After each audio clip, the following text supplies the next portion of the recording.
Compare ionisation energy of Na+ and neon. ठीक है, neon और Na+ का इलेक्ट्रॉन आयनाइजेशन एनर्जी कंपेयर करिए किसका ज़्यादा होगा। ठीक है, तो पहले क्या करिए, इनका इलेक्ट्रॉनिक कन्फिग्रेशन लिखिए। Na+ का मतलब इसमें से एक इलेक्ट्रॉन निकल चुका है, 1s2 2s2। देखिए पीरियड में, अपने अपने पीरियड में नोबल गैसेस का सबसे ज़्यादा होगा किसमें, अपने ग्राउंड स्टेट में। ग्राउंड स्टेट का मतलब ये वाला स्टेट, जब ये लोग ना ही कोई इलेक्ट्रॉन दिए हो ना ही लिए हो, सब पे चार्ज 0 हो।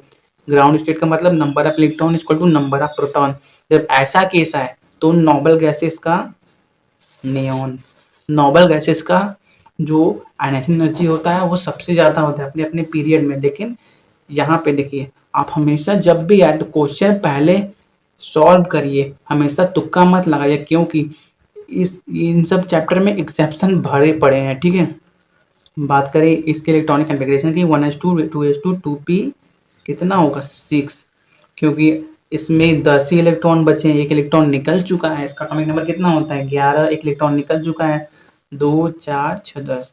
और बात करें नियॉन की, नियॉन का एटॉमिक नंबर कितना होता है 10, 1s2 2s2 2p 6। एक बात बताइए, इसमें क्या है 11 प्रोटॉन 10 इलेक्ट्रॉन, इसमें क्या है 10 प्रोटॉन 10 इलेक्ट्रॉन। एक बात बताओ, आयनाइजेशन आपको करना है, इसका आयनाइजेशन का मतलब आपको इलेक्ट्रॉन निकालना है। ये Na+ का न्यूक्लियस है, ये न्यूक्लियस है, ये उसका पहला शेल, ये उसका दूसरा सेल। पहले सेल में 2, दूसरे सेल में 8 इलेक्ट्रॉन। ये नियॉन का न्यूक्लियस है, न्यूक्लियस, ये पहला सेल में 2 इलेक्ट्रॉन, दूसरे सेल में 8 इलेक्ट्रॉन।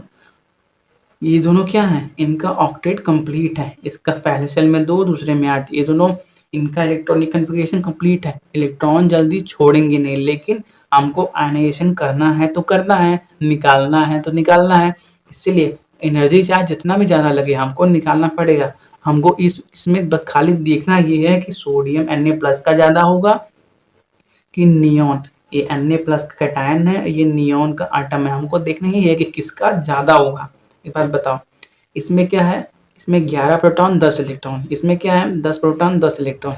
एक बात बताओ, प्रोटॉन पॉजिटिव होता है ना, न्यूक्लियस पावरफुल होता है ना, तो जिसमें नंबर ऑफ प्रोटॉन ज़्यादा होगा वो ज़्यादा मजबूती से अपने इलेक्ट्रॉन को पकड़ा होगा, और जिसमें बराबर है वो पकड़ा तो होगा, लेकिन इसके कंपैरिजन में तो इसका फोर्स कम होगा। एक बात बताओ, इसमें 10 ही प्रोटॉन है, यहाँ पे 10 इलेक्ट्रॉन है, सब में डिस्ट्रीब्यूट करना पड़ रहा है, और इसमें 11 प्रोटॉन है और 10 ही इलेक्ट्रॉन है। एक प्रोटॉन ज़्यादा है तो एक प्रोटॉन क्या करेगा, अपना फोर्स इन सब पे भी बराबर बांट देगा, तो क्या होगा Na+ का आयनाइजेशन एनर्जी ज़्यादा हो जाएगा नियॉन से। ठीक है, हमेशा सिर्फ ये मत लेके चलना कि क्या बोलते हैं, नोबल गैसेस का आयनाइजेशन एनर्जी ज़्यादा होता है अपने अपने पीरियड में। हमेशा पहले देखना कि पूछ किसका रहा है। यहाँ पे सोडियम के कैटायन का पूछ रहा था। ठीक है, सोडियम के कैटायन में 11 प्रोटॉन और 10 इलेक्ट्रॉन है, एक इलेक्ट्रॉन कम है।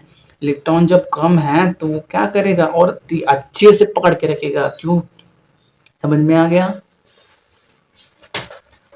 तो हमेशा पहले क्वेश्चन को सॉल्व करना, क्योंकि इन सब चैप्टर में एक्सेप्शन बड़े पड़े हैं।